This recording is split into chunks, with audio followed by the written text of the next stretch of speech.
Sudah gak mau.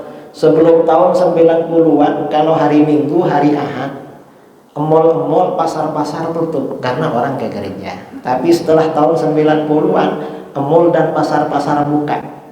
Orang gak mau ke gereja. Karena gereja sudah gak ada jamaahnya, otomatis pastornya pensiun. Karena gak punya jamaah. Kan yang menghidupi pastor itu kan jamaah, kan sumbangan. Karena sudah pensiun, namanya bangunan kan butuh biaya perawatan, listrik atau apa, gak mampu dijual.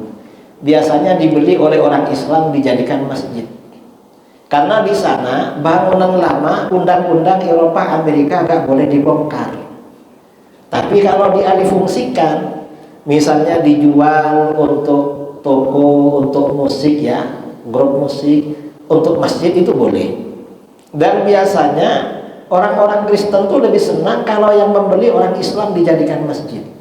Mengapa? Wal hadi ila shiratikal mustaqim wa ala alihi wa sahbihi haqqa qadrihi miqdarihil azim, amma ba'du. Para asatir, para buya, para alim yang saya muliakan dan saya hormati, jajaran pengurus DKM Masjid Al-Furqan yang juga saya hormati, para jamaah muslimin dan muslimat yang hadir pada sholat subuh hari Jumat ini yang saya muliakan dan saya banggakan. Dalam sebuah hadis, dalam hadis riwayat Imam Abu Dawud dari Anas bin Malik radhiyallahu anhu, Rasulullah shallallahu alaihi wasallam bersabda, "Man kanatil akhiratu hammahu, ja'alallahu ghinahu fi qalbihi, wa jama'a lahu syamlahu, wa atathu dunya wa hiya raghimatun." Man kanatil akhiratu hammahu, siapa yang menjadikan akhirat sebagai pikirannya, siapa yang menjadikan akhirat sebagai cita-citanya, siapa yang menjadikan akhirat sebagai filosofi hidupnya, siapa yang menjadikan akhirat sebagai motivasi dalam setiap langkahnya, apapun yang dia lakukan, pertimbangannya adalah keuntungan di akhirat. Kalau orang ini memikirkan akhirat terus, menjadikan akhirat sebagai pertimbangan dalam setiap langkah yang dilakukan, maka oleh Allah akan diberikan 3 anugerah. Apa saja? Yang pertama, ja'alallahu ghinahu fi qalbi, Allah menjadikan kaya di hatinya.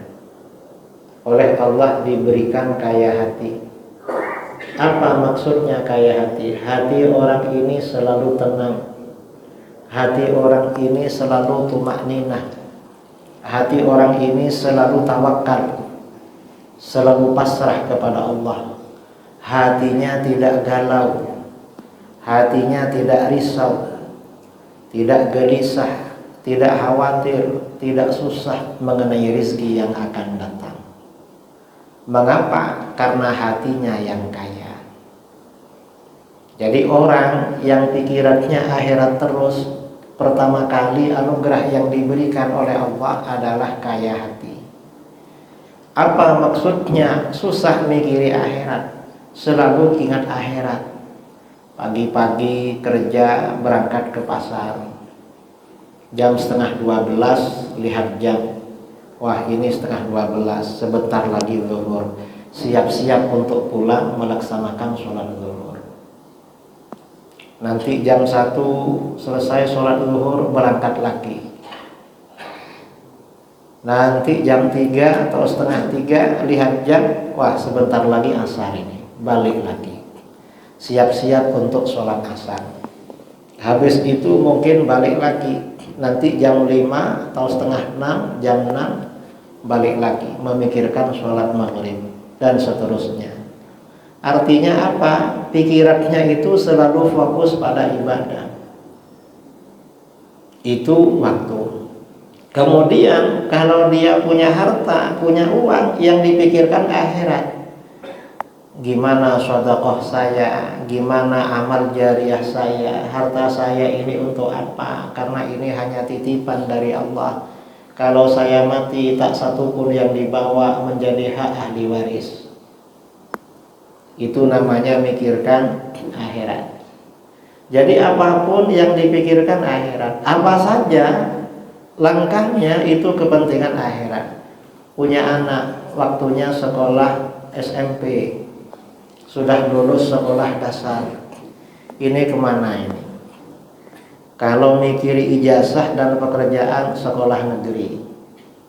Cuman kalau sekolah negeri, tantangannya di era modern ini, khawatir pergaulan bebas, khawatir kena narkoba, khawatir ibadahnya tidak terjaga, khawatir akhlaknya rusak, dan lain sebagainya. Akhirnya apa? Dimasukkan ke pondok. Mengapa? Di pondok sudah ada ijazah. Selain ada ijazah, kalau di pondok ibadahnya aman, akidahnya aman, akhlaknya aman, imannya aman, kesehatannya aman. Masuk pondok. Ini namanya pertimbangan akhirat. Kalau orang ini pertimbangan akhirat terus, apapun yang dilakukan, anugerah pertama dari Allah, diberi kaya hati. Hatinya tidak galau, tidak risau, tidak gelisah. Orang itu saudara, terutama kesehatan, yang penting hatinya tenang. Kalau hati galau, hati risau, hati gelisah, banyak uang habis dikasihkan dokter, karena penyakitnya menumpuk. Itu anugerah yang pertama. Anugerah yang kedua, wa jama'a lahu syamlahu. Allah himpun padanya orang-orangnya. Orang ini mudah rukun dengan orang lain, mudah baik, karena pikirannya akhirat. Orang ini gak mudah iri, gak dendam, gak benci pada orang.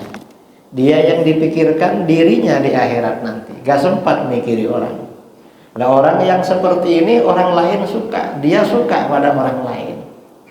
Orang ini kalau orientasinya akhirat, pada siapapun suka. Jumpa orang yang tidak punya senang. Mengapa? Ini ladang pahala saya. Saya kalau punya uang, punya lebih makanan, rezeki lebih untuk orang ini. Mengapa? Pikirannya akhirat. Kadang-kadang orang suka kalau yang datang bertamu orang kaya. Tapi begitu yang datang bertamu saudaranya yang gak punya, bergerak hatinya, aduh, ngapain kesini ini? Jangan-jangan pinjam uang lagi. Jangan-jangan mau minta sesuatu. Padahal ini sebenarnya ladang akhirat. Kalau orang pikirannya akhirat, senang saudara. Datang orang minta sumbangan, datang orang minta sedekah, senang. Mengapa senang? Ini kesempatan akhirat saya. Karenanya orang yang bersedekah pada orang lain, pada orang yang tidak punya, jangan merasa berjasa saudara. Orang yang bersedekah pada orang tidak punya, mengapa? Justru harus berterima kasih pada orang itu. Karena dengan adanya orang yang menerima sedekah kita, kita dapat pahala dari Allah. Bayangkan, gak ada orang yang sanggup menerima sedekah kita. Dari mana pahala kita peroleh dengan harta yang kita miliki? Ini kalau orang pikirannya akhirat. Jadi ketemu siapapun senang. Kalau dia punya ilmu, jumpa orang awam senang. Ini kesempatan menyampaikan ilmu. Kalau dia punya ilmu, jumpa sesama punya ilmu, senang. Mengapa? Kesempatan tukar pikiran, sharing atau apa begitu, atau istifadah, menimba ilmu dari orang itu. Nah, namanya pikirannya akhirat.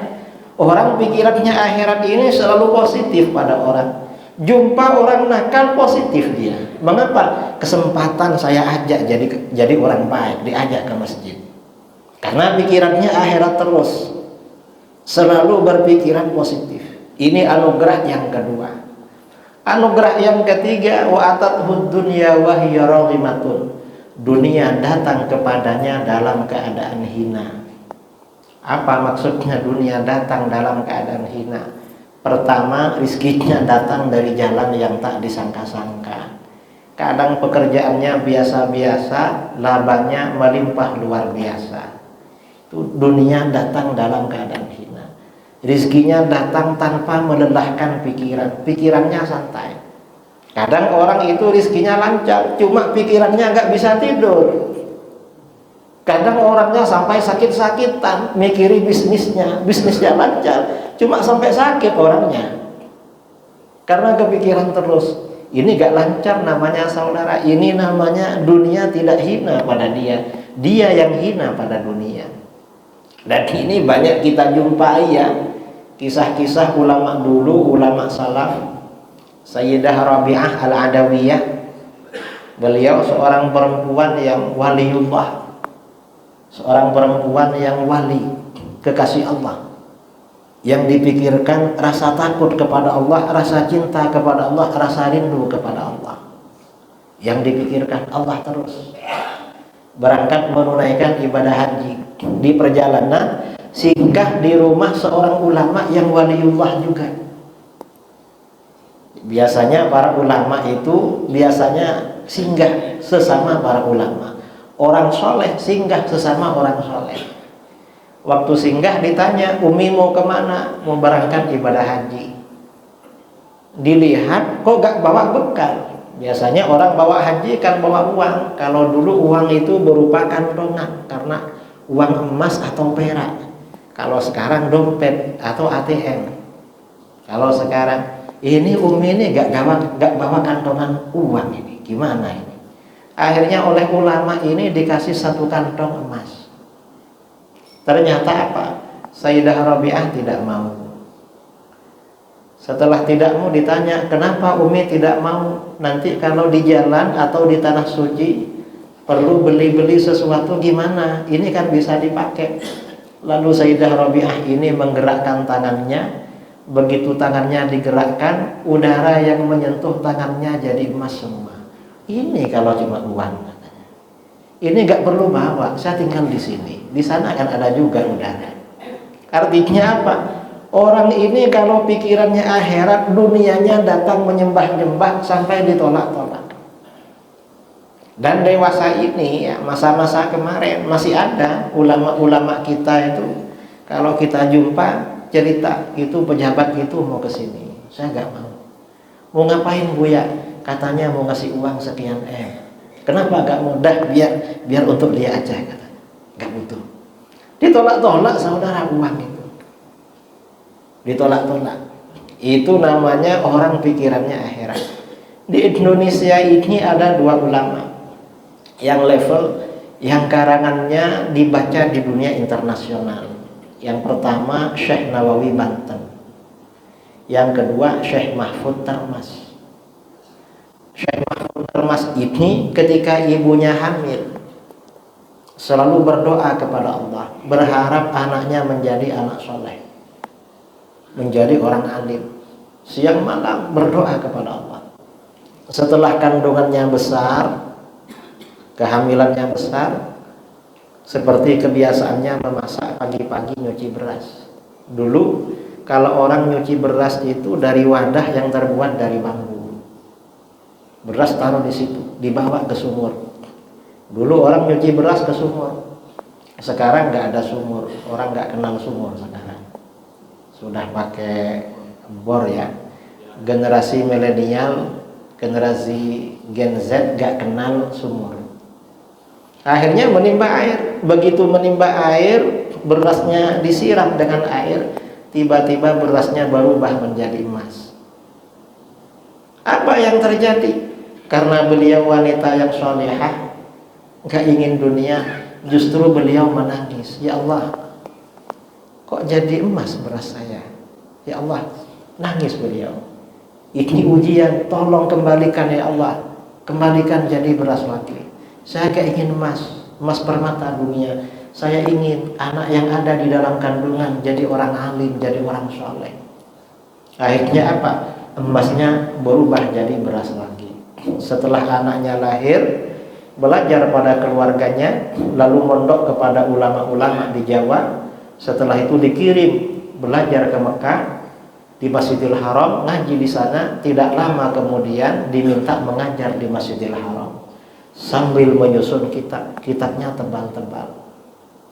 Nah, artinya apa? Orang ini kalau cita-citanya, pikirannya itu akhirat, dunianya dimudahkan oleh Allah. Allah yang ngurus dunianya. Sampai ditolak-tolak, sampai gak mau. Kalau kita misalnya pulang dari kajian subuh, pagi-pagi nyuci beras, berasnya jadi emas, kira-kira nangis apa enggak? Ya mungkin nangis, cuma nangisnya beda. Ini emas beneran apa enggak ya? Kira-kira kalau dijual masih emas apa enggak ya? Kalau memang emas, ya Allah, kalau ini benar-benar emas, itu di rumah masih ada 1 karung, bisa enggak jadi emas lagi? Kita ini dunia terus, saudara. Dikasih sedikit minta banyak, dikasih banyak orang banyak lagi. Ya karena pikirannya dunia terus, kita yang ngejar dunia, bukan dunia yang ngejar-ngejar kita. Ini yang pertama. Nah, biasanya Rasulullah SAW kalau menyampaikan sesuatu dari 2 sisi yang berbeda. Tadi orang yang pikirannya akhirat terus. Sekarang sebaliknya, wa man kanatil akhiratu hammahu wa man kanatid dunya hammahu. Siapa yang menjadikan dunia sebagai pikirannya, dunia sebagai cita-cita hidupnya, dunia sebagai kesusahannya, yang dipikirkan dunia terus. Sebelum tidur mikiri dunia, cari di HP. Bangun tidur belum sempat baca doa, dunia lagi yang dipikirin. Sampai gak segera wudhu, habis sholat segera turun, mengapa? Dunia. Habis itu pergi cari dunia, waktunya zuhur gak segera sholat, mengapa? Dunia terus. Yang dipikirkan dunia terus. Kalau orang ini pikirannya dunia terus, oleh Allah diberikan 3 akibat. Apa? Yang pertama, ja'alallahu faqrahu baina 'ainaihi. Allah jadikan kefakiran di antara kedua matanya. Ada kefakiran di antara kedua matanya. Artinya bagaimana? Kalau kefakiran ditaruh di sini, saudara, pusing kepala. Mengapa? Galau terus. Hatinya tidak tenang, hatinya tidak lapang, pikirannya gelisah, susah, galau, risau, khawatir mengenai rezeki yang akan datang. Ya galau. Karena orang pikirannya dunia terus, gak tawakal pada Allah. Kalau dikasih uang, gajinya cukup 1 minggu, galau, mikiri minggu depan. Minggu depan ini makan apa ya? Ini uang cukup 1 minggu. Kalau uang belanjanya cukup 1 bulan, galau lagi. Mengapa? Mikiri bulan depan. Ini bulan depan makan apa ya? Ini uang cukup 1 bulan. Kalau uangnya cukup 1 tahun, galau lagi. Mengapa? Mikiri tahun depan. Ini kira-kira tahun depan ini makan apa ya? Kalau dengar berita bahwa harga naik, dolar naik, galau lagi. Mengapa? Duh, gimana bisnis saya ini? Padahal gak ngaruh sebenarnya, cuma galau. Oleh Allah diberikan kegalauan. Ini kalau orang pikirannya dunia terus, galau terus, susah terus. Dan orang galau itu kadang-kadang bukan yang gak punya uang, saudara, yang uangnya banyak. Yang uangnya banyak itu justru galau terus. Mengapa? Khawatir bisnisnya ambruk. Kalau keluar rumah khawatir rumahnya kedatangan maling. Kalau pergi kemana-mana khawatir dirampok. Kalau naik bis atau naik apa, karena dompetnya banyak uangnya, gak bisa tidur. Mengapa? Takut ada copet. Takut terus kalau orang mikiri dunia. Gak pernah tenang hatinya. Kefakiran di antara kedua matanya. Karenanya ini bisa jadi introspeksi pada kita. Kalau suatu saat pikiran kita ini galau, risau mengenai rezeki yang akan datang, jangan-jangan kita sibuk mikiri dunia, lupa ibadah, lupa akhirat. Saya ini kok pikiran galau. Wah, ini pikirannya dunia terus, tunyot tok, kata orang Jawa.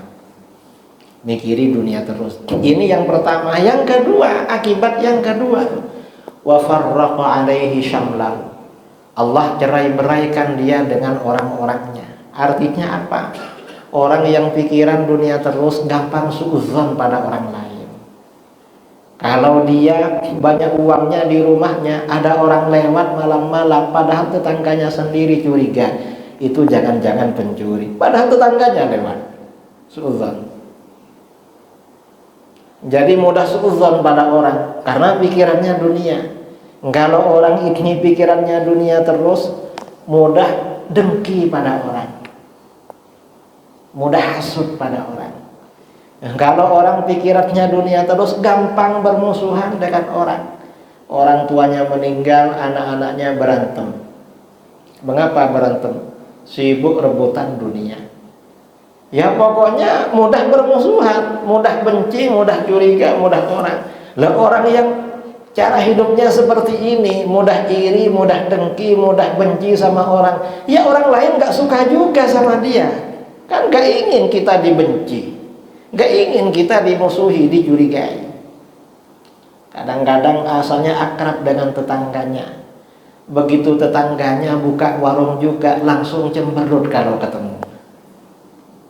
Ini kok buka warung juga, apa gak tahu warung saya sudah lebih lama misalnya. Gak tahu. Mengapa? Mikiri dunia, bisa gak enak badan malamnya, langsung gak enak badan. Mengapa gak enak badan? Tetangganya buka toko juga seperti tokonya. Ini orang pikirannya dunia terus, lupa kalau rezeki itu takdir dari Allah, tuh lupa. Dikiranya dari hasil usahanya, dari hasil kerjanya. Ini akibat yang kedua. Kemudian akibat yang ketiga, walam ya'tihi minad dunya illa ma qaddara lahu. Dan dunia yang datang kepadanya hanya yang ditakdirkan oleh Allah. Kalau tak ditakdirkan gak datang. Orang itu ingin dunia, ingin apapun, bukan takdirnya gak datang. Dan ini saudara, orang mikiri dunia, ini bukan hanya orang-orang pengusaha, orang-orang bisnis. Kadang-kadang jadi ustadz, kalau pikirannya dunia gitu juga. Jadi ustadz penceramah, lalu muridnya muncul jadi penceramah juga, gak enak badan. Mengapa? Itu kok ceramah juga sekarang, ceramahnya enak. Siapa nanti yang undang saya? Yang dipikiri undangan, yang dipikiri jadwal. Ini mikiri dunia namanya, ini ujian. Nah, artinya apa? Dari sini saudara, berarti kita ini perlu mengatur visi misi dalam kehidupan. Apapun yang kita lakukan, jangan sampai lupa pertimbangan akhirat. Apapun yang kita lakukan, akhirat harus menjadi tolok ukur, menjadi ukuran. Jangan dunia. Karena kalau akhirat yang menjadi ukuran, menjadi standar, insya Allah urusan kita dimudahkan oleh Allah dalam hal dunia. Saya bulan Ramadan kemarin safari dakwah di Amerika Serikat selama 3 minggu. Lalu di Kanada selama 1 minggu. Sholat Idul Fitri jadi imam di Toronto, Kanada. Saya diundang komunitas Indonesia. Kebanyakan ceramah di masyarakat Indonesia. Ya ada orang, ternyata di Texas, di Houston itu saya jumpa ada orang Pekanbaru, ada suami istri kerja minyak. Lalu ada orang Padang, lalu ada orang Medan. Kok lengkap di sini, seperti di Riau. Ya orang Jawa banyak juga. Nah, yang ingin saya sampaikan apa? Di Amerika ini warga Muslim Indonesia ribuan. Kadang-kadang dalam satu negara bagian, misalnya di Texas, itu sekitar 5.000. Di Atlanta sekitar 2.000, ribuan Muslim Indonesia. Nah kemudian selain Muslim Indonesia, banyak juga Muslim India. India itu meliputi Pakistan, Bangladesh. Nah yang ingin saya ceritakan apa? Indonesia sebanyak itu di Amerika, masjidnya itu cuma punya 5 masjid. Bayangkan di Texas aja warga Indonesia 5.000, satu masjid, ada satu masjid. Satu masjid itu cukup apa enggak? 5.000, kan enggak cukup. Enggak cukup. Dan masjidnya lebih kecil dari ini. Kira-kira masjid itu menampung jamaah 250 kalau sholat tarawih. Nah, ternyata perbedaannya apa? Kalau orang India masjidnya banyak, di mana-mana mereka punya masjid. Perbedaannya apa? Dari pekerjaan. Orang Indonesia ini pekerjaannya yang banyak itu kerja sama orang, buruh. Kalau orang India yang banyak pengusaha wira swasta, buka pertokoan, itu orang India. Dan masjidnya banyak. Ternyata bukan hanya di situ saja saudara perbedaannya. Yang orang Indonesia masjidnya cuma 5 buah, yang India masjidnya nggak bisa dihitung. Ada perbedaan. Orang-orang India ini rata-rata sukses. Orang Indonesia ya sukses lah, karena kan bisa makan, bisa apa. Tapi jauh memang, level ekonominya jauh. Ternyata pertama dari segi ibadah, saya perhatikan saudara kita orang Indonesia kalah jauh dengan orang India. Mengapa kalah? Masjidnya orang Indonesia yang menampung jamaah 250 lebih. Di situ orang Indonesia ada sekitar 5.000 orang. Paling orang Indonesia yang datang tiap taraweh, tiap malam itu antara 15 sampai 20 orang. Atau 25 lah saya hitung gitu. Mengapa? Saya hitung kalau pas kajian orang Indonesia yang hadir itu berapa? 10, 15, 20. Yang 250 itu orang mana? Orang India. Orang Arab, orang Pakistan. Memang orang Indonesia ini masih seperti di Indonesia. Artinya gak senang ke masjid.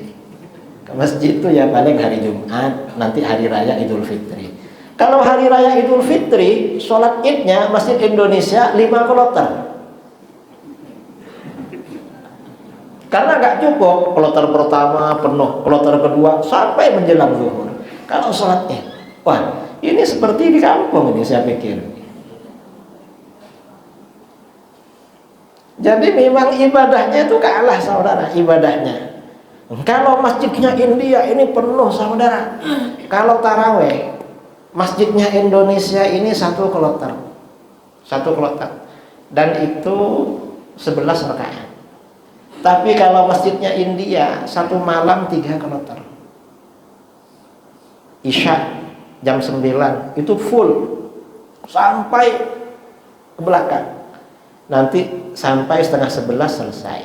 Itu tarawehnya 23. Nanti jam 11 kloter kedua full lagi sampai belakang. Nanti jam 1 kloter ketiga full lagi. Yang Indonesia ini cukup 1 kloter saudara.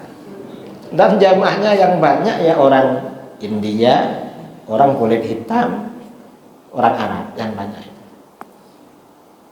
Bang beda. Jadi kalau ke masjid India itu tinggal pilih mau ikut tarawih kloter pertama apa kedua atau ketiga. Tinggal pilih di sana.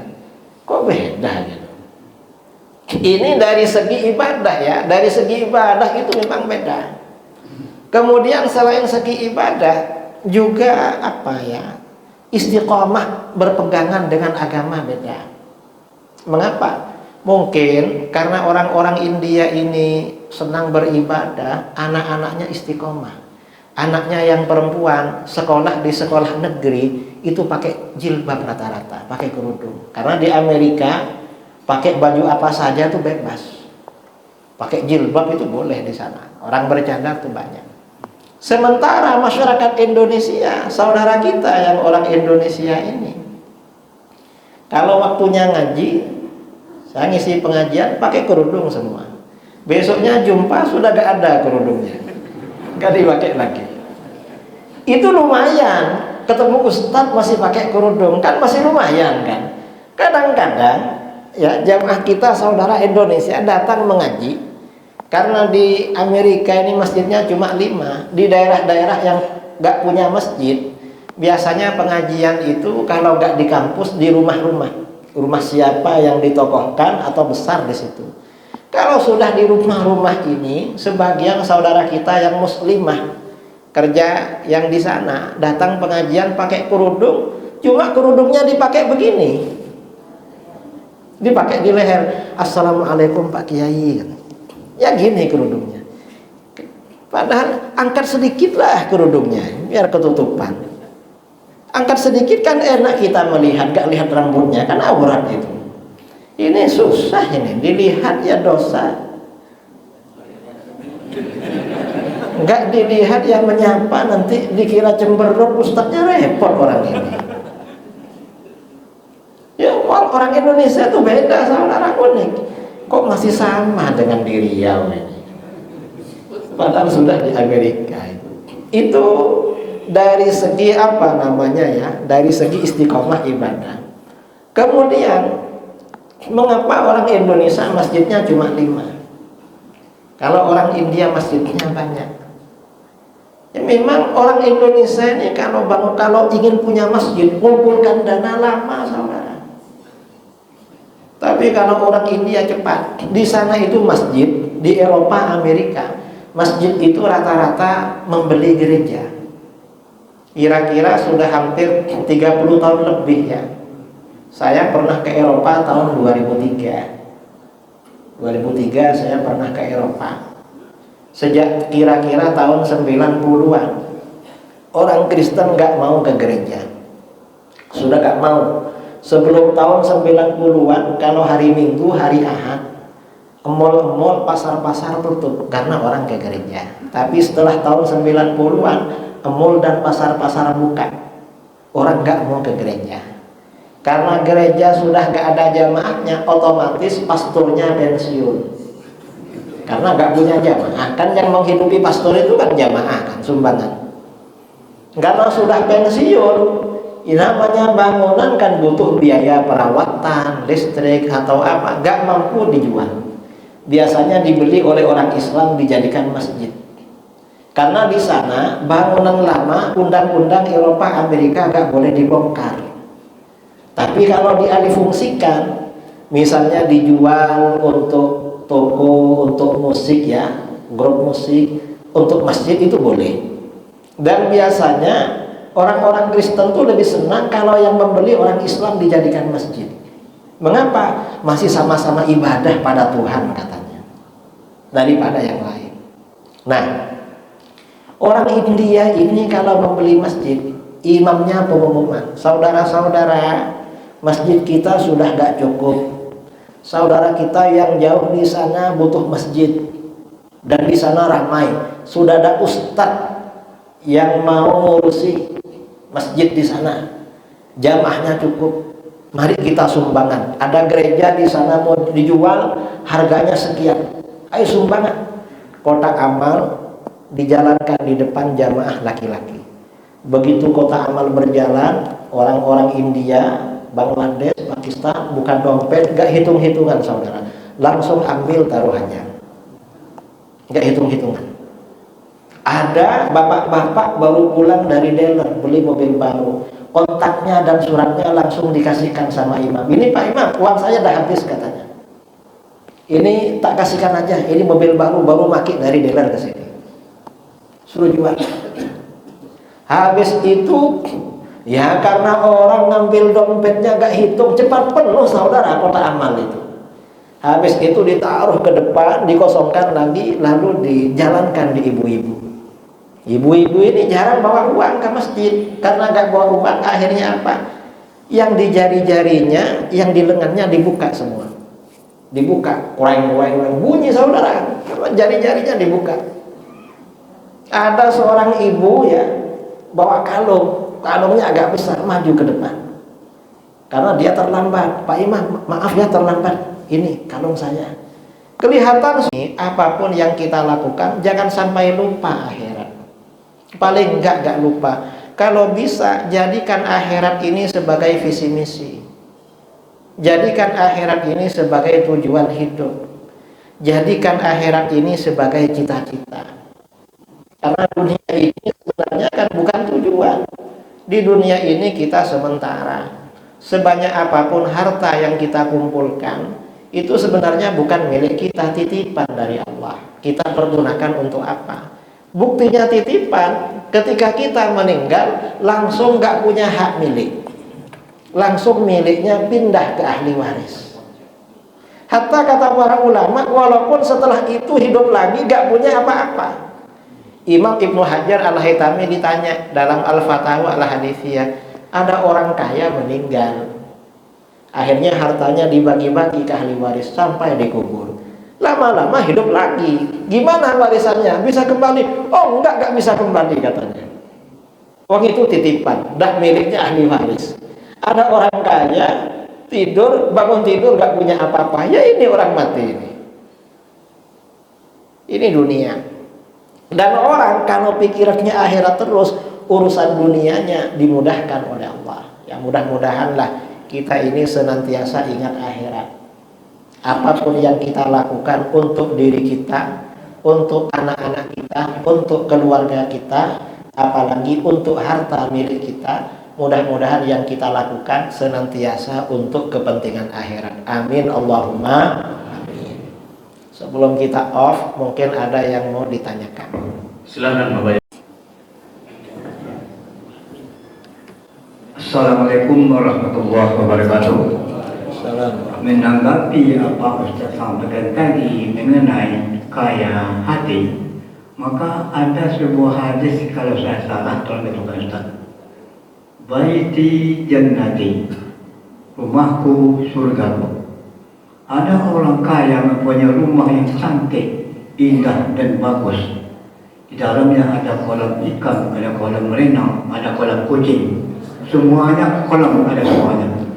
Tetapi saya 1 minggu 7 hari, 6 hari dia angkat senjata, 1 hari genjatan senjata. Di mana letak baiti jannati ini? Apakah di kaya hatinya atau di kaya hartanya? Terima kasih Ustaz. Assalamualaikum.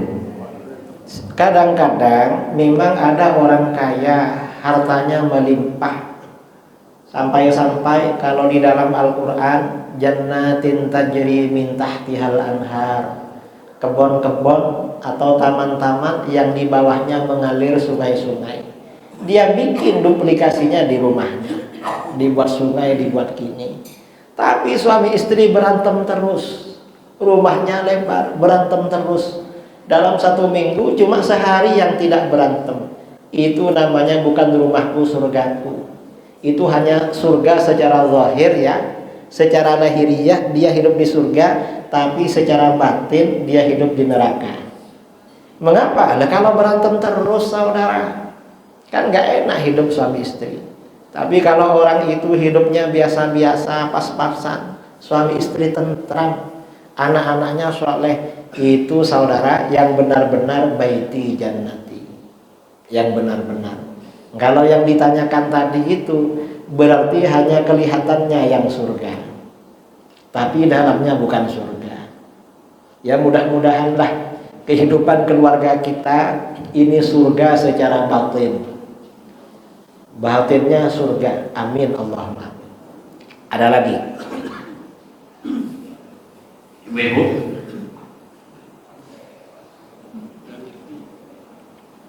Oke, sudah cukup Pak. Karena sudah cukup ya, mudah-mudahan bermanfaat. Mari kita baca doa bersama. Bismillahirrahmanirrahim. Alhamdulillahirabbil alamin, hamdan yuwafi ni'amahu kama mazidah. Allahumma shalli ala sayyidina Muhammadin salatan tunjina biha min jami'il ahwali wal afat, wa taqdi lana biha jami'al hajat, wa tutahhiruna biha min jami'as sayyi'at, wa tarfa'una biha 'indaka a'lad darajat, wa tuballighuna biha aqsal ghayat min jami'il khairati fil hayati wa ba'dal mamat, wa ala alihi wa sahbihi wa sallim. Allahumma atina fid dunya hasanatan wa fil akhirati hasanatan wa qina adzabannar. Rabbana hab lana min azwajina wa dhurriyyatina qurrata a'yunin waj'alna lil muttaqina imama. Allahumma inna nas'aluka al-'afiyata fid dunya wal akhirah, wa nas'aluka al-'afwa wal 'afiyata wal mu'afata ad-da'imata fid din wad dunya wal akhirah. Allahumma inna nas'aluka al-huda wat tuqa wal 'afafa wal ghina. Allahumma ahsin 'aqibatana fil umuri kulliha wa ajirna min khizyid dunya wa 'adzabil akhirah. Allahumma qasim lana min khasyyatika ma yahulu bainana wa baina ma'siyatik, ومن طاعتك ما تبلغنا به جنتك ومن اليقين ما تهون به علينا مصائب الدنيا اللهم متعنا بأسماعنا وبصارنا وقوتنا ما أحييتنا واجعله الوارث منا واجعل ثأرنا على من ظلمنا وانصرنا على من عادانا ولا تجعل مصيبتنا في ديننا ولا تجعل الدنيا أكبر همنا ولا مبلغ علمنا ولا تسلط علينا من لا يرحمنا اللهم ألف بين قلوبنا وأصلح ذات بيننا واهدنا سبل السلام ونجنا من الظلمات إلى النور وجنبنا الفواحش ما ظهر منها وما بطن اللهم احفظنا في أسماعنا وأبصارنا وأزواجنا وذرياتنا واجعلنا شاكرين لنعمتك مثنين بها عليك قابلين لها فاتمها علينا اللهم اغفر لنا ذنوبنا ولوالدينا ومشايخنا وذوي الحقوق علينا ولجميع المؤمنين والمؤمنات والمسلمين والمسلمات الأحياء منهم والأموات وصلى الله على سيدنا محمد النبي الأمي وعلى آله وصحبه وبارك وسلم تسليما كثيرا سبحان ربك رب العزة عما يصفون وسلام على المرسلين والحمد لله رب العالمين تقبل الله منكم السلام عليكم ورحمة الله وبركاته